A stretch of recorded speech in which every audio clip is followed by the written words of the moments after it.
Hi friends, কি খবৰ? Welcome to my YouTube channel.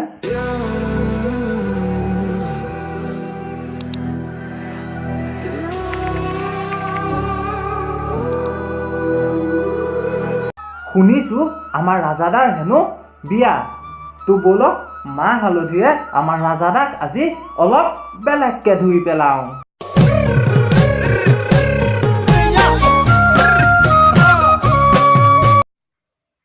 এই ছোৱালীজনী আচলতে কোন হয়? এই ছোৱালীজনী আচলতে বেলেগ কোনো নহয়।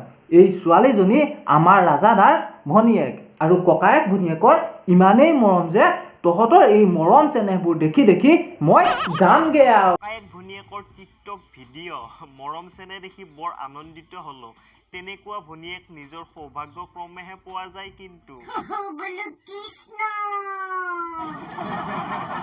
হেল্ল' মিষ্টাৰ ৰাজা, আপুনি যে বৰ মহান কথা কৈ থাকে।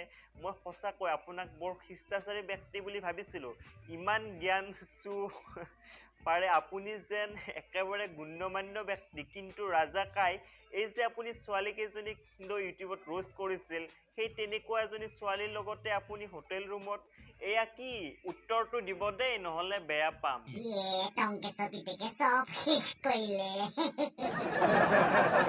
জীৱনৰ এটা ডাঙৰ চিক্ৰেট। এই ছোৱালীজনী বেলেগ কোনো নহয়। এই ছোৱালীজনী মোৰ পত্নী হয়, মোৰ ৱাইফ হয়, মোৰ ধৰম পত্নী। অ' মাই ডগছ, এইষাৰ কি ক'লা? আৰে যিজনী ছোৱালী কেইদিনমান আগলৈকে তোমাৰ ভণ্টি আৰু সেইজনী ছোৱালী এতিয়া তোমাৰ ধৰম পত্নী নহয় মানে কেনেকে? এয়া কেনেকে সম্ভৱ? তো বন্ধুসকল, ভিডিঅ'টো শেষলৈকে চাবা, ভিডিঅ'টো লাইক কৰিবা, কমেণ্ট কৰিবা আৰু শ্বেয়াৰ কৰিবা। মোৰ চেনেলটো ছাবস্ক্ৰাইব কৰা নাই যদি ছাবস্ক্ৰাইব কৰি ল'বা আৰু কাষতে থকা বেল আইকনটো কিন্তু টিপিবলৈ একেবাৰেই নাপাহৰিবা। আজিলে বাই।